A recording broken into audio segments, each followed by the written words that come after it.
this is John Mearsheimer, and what I'd like to talk about today is nuclear weapons, and in particular, tactical nuclear weapons.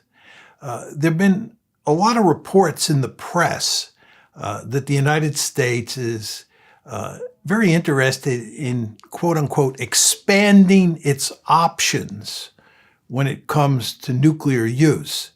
And in that context, there has been much talk about relying more on tactical nuclear weapons for purposes of deterrence and for purposes of warfighting moving forward. And I'd like to talk about this issue of tactical nuclear weapons and what's going on here, what's driving this interest in tactical nuclear weapons, and whether or not it makes sense. Now, with regard to what's driving the interest in tactical nuclear weapons, I think, first of all, there's no question that the United States is very interested in having many options when it comes to employing its nuclear forces. You want to remember that when the United States first developed its nuclear arsenal after World War II, and especially in the 1950s, it employed a policy of massive retaliation. And there were not a lot of options built in to the American doctrine for employing nuclear weapons. Again, the emphasis was on massive retaliation, not flexible response or flexible options. But as time went by, certainly starting in the late 1950s, early 1960s, we began to think long and hard about just having a lot more flexibility in terms of how we use those nuclear weapons. So I find it hardly surprising that the United States is interested in expanding its options from that perspective. But I actually believe that's not the main force driver here. I believe what really matters is that we have discovered, as a consequence of the Ukraine war, and especially the Iran war, that our conventional forces are much weaker relative to our principal adversaries than we recognized a few years ago. I think what happened here is that during the unipolar moment, the United States basically allowed its industrial base to wither away. And we discovered in the Ukraine war that if you get involved in a conflict with a country like Russia, and this is true of China as well, you need a robust industrial base to produce the weaponry to wage that war. One of the advantages that the Russians have over the Ukrainians and even over the Europeans and the Americans is that the Russians have a robust industrial base. So they can produce weaponry over the long term for purposes of waging a protracted conflict. If the United States were to get involved in a war with China, China has a robust industrial base, and it could continue that war for years on end. The United States would be in deep trouble after a few months because, again, it does not have a sufficient industrial base to wage a protracted conventional war. And then, of course, if you go to the Iran war, it's very clear that we have run down our stockpile of precious munitions in that conflict. And the end result is that our conventional deterrence has been weakened. You always want to remember that if you're the United States or any other great power, and you're thinking about deterring an adversary, you rely on both conventional deterrence and nuclear deterrence. And you pay careful attention to what the balance is between conventional deterrence and nuclear deterrence. And I'll talk more about that as we go along. But we're in a situation now, the United States, where our conventional forces have been greatly weakened as a result of the Iran war and as a result of supplying the Ukrainians with weaponry. And furthermore, as I said, we also realize that we do not have a robust industrial base, which would put us at a disadvantage in a protracted conventional war.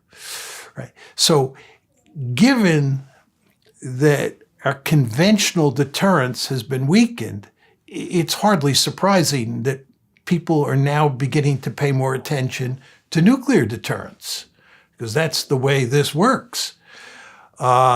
And what's going on, apparently, is that a lot of people seem to think that if we emphasize nuclear deterrence, we should pay careful attention, or maybe special attention is a better way to put it, to tactical nuclear weapons. The tactical nuclear weapons are well suited for use on the battlefield. If you get involved in a war, whether it's in Europe or in East Asia, and you don't feel that you have sufficient conventional forces, you can fight that war with tactical nuclear weapons. I don't think this is true. I think this kind of thinking is misguided, and I'd like to make the case for why I think that's the case. And the best way to do it is to go back to the 1950s, which is a period where we emphasized employing tactical nuclear weapons, and talk about our experience in the 1950s, and to focus laser-like on a particular operation that took place. This was a war game called Carte Blanche that took place in June of 1955. It ran from June 20th, 1955 to June 28th, 1955. Talk about Carte Blanche. But before I get to Carte Blanche, I just want to paint a broad stroke picture of how we thought about deterrence in Europe in the 1950s.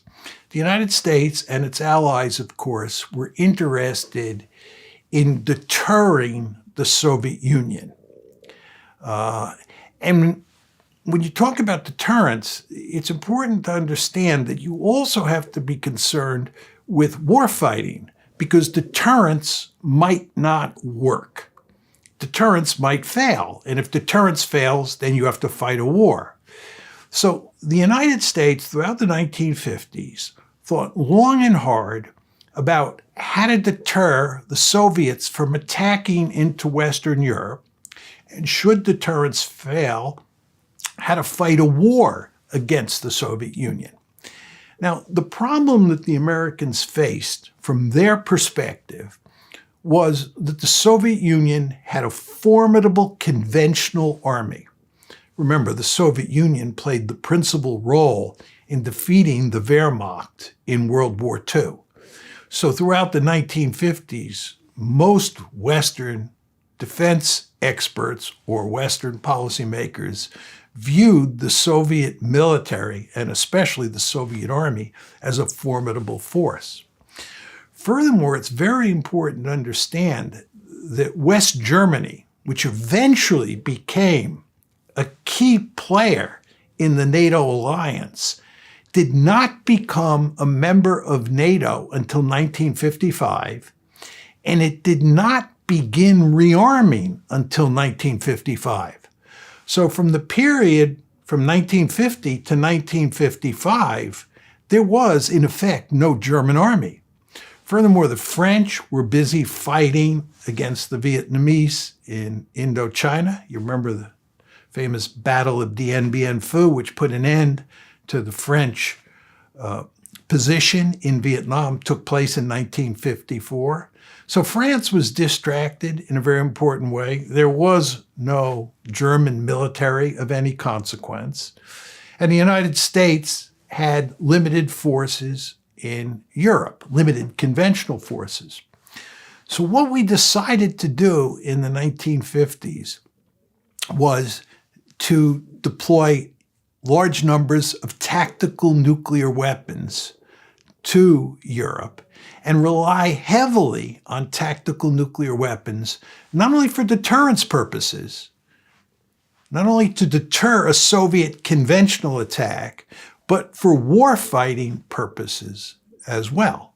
And by the way, this is why the United States has never had a no first use policy. The United States has never had a no first use policy because it has always understood that it might have to use nuclear weapons to rescue the situation if it was losing a conventional war against the Soviet Union. So in the 1950s, when NATO conventional forces were not especially strong, and the Soviet Union presented a formidable threat, we believed that if deterrence failed and the Soviets were to attack, we would have to turn to nuclear weapons very quickly, if not immediately.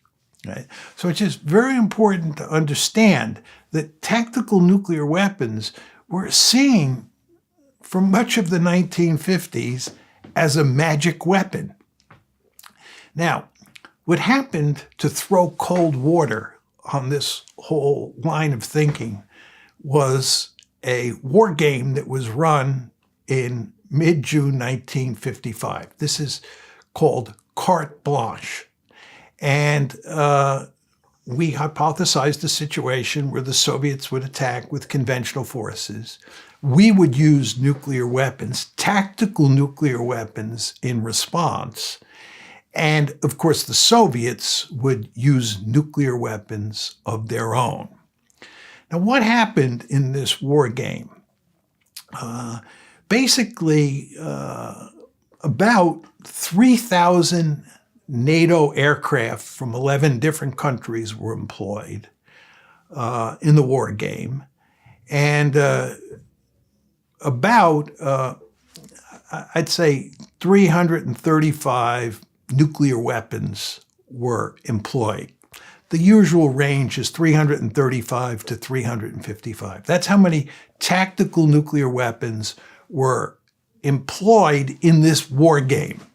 And by the way, the Russians, of course, employed nuclear weapons as well as the NATO forces in this war game. And in fact, the Russians or the Soviets ended up using or deploying or exploding more nuclear weapons, slightly more nuclear weapons than NATO did. But let's say the total was about 335 nuclear weapons.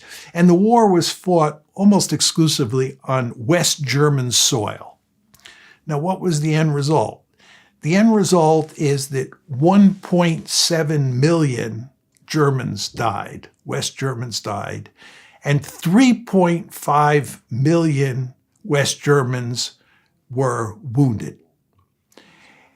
Moreover, these numbers don't take into account the subsequent deaths that would occur as a result of the radiation poisoning.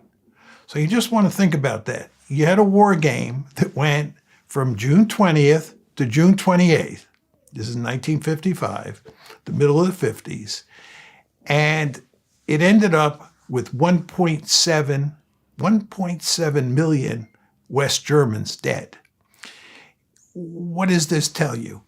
In effect, it tells you that you're destroying Germany to save Germany.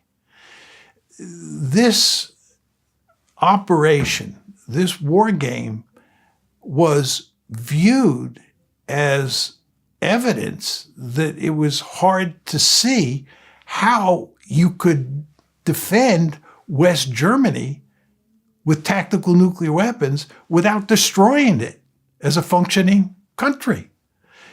And it raised all sorts of concerns, unsurprisingly, in West Germany about whether this was a viable strategy for defending Germany or defending Western Europe against a possible Soviet attack.